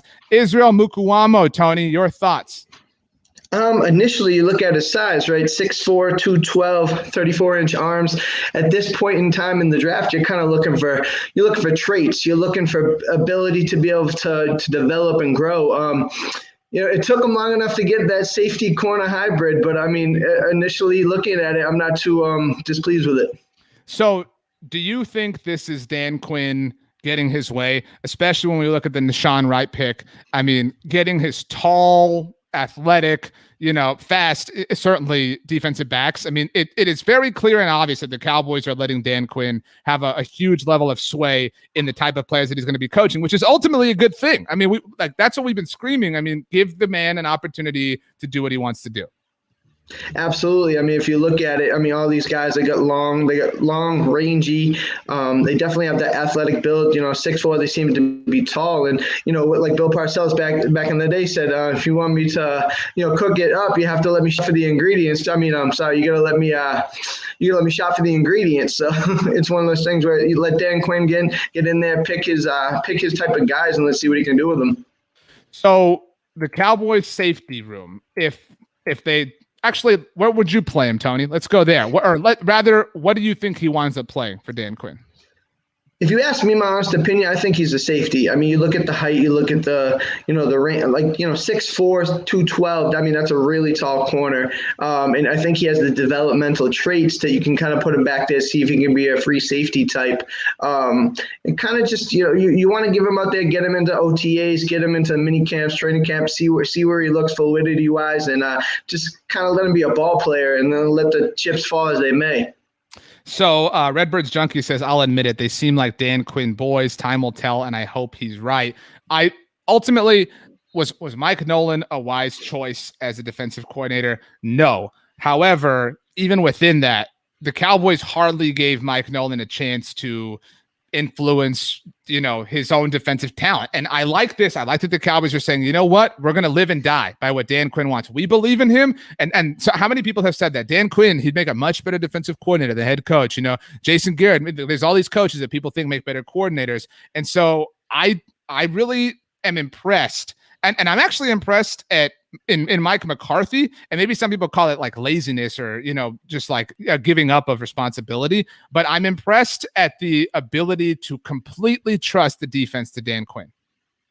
I mean, absolutely. Like you said, we had a feeling that these were Dan Quinn's guys, and as you look and go down the process of the draft, these definitely fit the billing of what Dan Quinn's looking to do, and bring in some of the guys that he likes and wants to be around, and see if he can kind of get back to that Legion of Boom style Seattle type of defense that were won a championship that way. So the Cowboys ultimately walked away with a South Carolina DB. Not the one that people thought, but they did. This was a weird way to get here. Give us a grade. Give us a grade, Tony, on this pick specifically. For me, For me, I think it's in the B range, right? I mean, I think it's a little too late safety wise. You want somebody in the back end that could have helped a little earlier, but I can't knock them to try. It feels like they always take a late round flyer safety, but never somebody in the top 100, 150 picks. I don't hate the pick. I mean, I think he has I think he's moldable clay. I think he has an opportunity to really help, and we'll see what he can do out there. So altogether, let's see here. Devil Dog offers this opinion on Mike McCarthy and Dan Quinn. It's called the delegation of authority. This does feel, and compartmentalizing this with the Nishan pick last night, this does feel like everybody has their own responsibilities. Everybody has their own particular things that they're going to be focused on, which has not been the way that things have gone in the past. And so like this pick is emblematic of a lot of qualities of who the Cowboys are as an organization in an overall sense now. I mean, for sure. I mean, there's accountability. You'll be able to take and pick your guys and listen, we're listening to you. I know we have scouts. I know we have Will McClay here, but there's value in the stock and the coaches putting their opinion in it. At the end of the day, you don't want to face blame and you don't want to give all the credit, all the disrespect, but you look at it, it's like, okay, Dan Quinn, we gave you your guys. Let's see what you can do with them. So Tony, did this particular pick make you feel better, worse, or not move you at all with regards to the overall class? Honestly, I think Jabril Cox kind of helped me feel a little better of the taste that we had in our mouth yesterday. But this kind of, for me, is kind of wait and see. This didn't really move the needle too much for me. I think as we get later in the draft, you're looking for traits, you're looking for ability, but you're not looking for somebody that's going to come in next year and make a huge difference. I mean, not historically speaking wise, at least. Tony, what do you want to see in the 7th round now? Because the Cowboys got there. You could say they got their safety. You could say it however you want, but what do you want to see in the 7th round with the final pick? To me, honestly, I wouldn't hate to see even if they want to, double up on offensive line, I wouldn't hate to see another secondary piece. Looking beyond the 7th round, there's actually going to be some intriguing possible undrafted guys that, whether it be due to medical or whatever the case may be with a weird year that we're in, there's some people that we can help on the defensive side of the ball that I really like and intrigued by. Okay. Well, Tony Catalina, you can read his work all the time at bloggingtheboys.com. Tony, thanks so much for stopping by. Going to be a really fun undrafted free agency period, but the Cowboys got better, and that's a good thing. Tony, appreciate it, man. Have a great rest of the draft. Absolutely, RJ. Thank you. All right. Okay, guys. So the Cowboys now have a new safety, new corner, however you want to deem it again. Everybody's hoping for Marvin Wilson at 238th overall. This is a really exciting time. And I did not realize this offhand, but Jeff Kavanaugh just tweeted this, that Dan Quinn, these are the tallest corners in the draft. So yeah, the absolute tallest corners that the Dallas Cowboys could have possibly, or that were available. Dan Quinn wants height. It's most of you seem like you're pleased. You're shooting for traits. I think Tony said it well. You want to find a particular quality, and the Dallas Cowboys have done that. They are hunting height. They are coming for a very particular thing. And again, let's take a look at this here.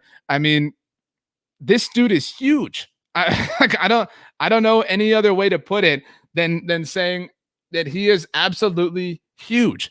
And if he's able to translate in the way that Dan Quinn envisions, if Dan Quinn's right, I mean, when we talk about obviously the Cowboys offense and what we believe in it, in its potential, if Dan Quinn's right, at least halfway right, I mean, there's a really great chance that we're enjoying football. Marlon, and I agree with this. The Cowboys had a plan, and we can agree with it or we can disagree with it. But to go back to the kind of theme we've been talking about that Bobby Belt inspired with us, they are executing their plan, and time will tell whether that is the right plan or not. But Raul with a great point. If all of your players are 6'4", they'll be hard to throw over. I mean, Jordan Lewis is a really, really great corner. And I think we all have really, really liked him at times, certainly for the Cowboys. He's got a propensity to always be around the ball and make the right kind of play. But I mean, his height is a real thing, and it's a real quality, and it's something that has inhibited a lot of what the Cowboys have done defensively. And so it seems like Dan Quinn is done with that.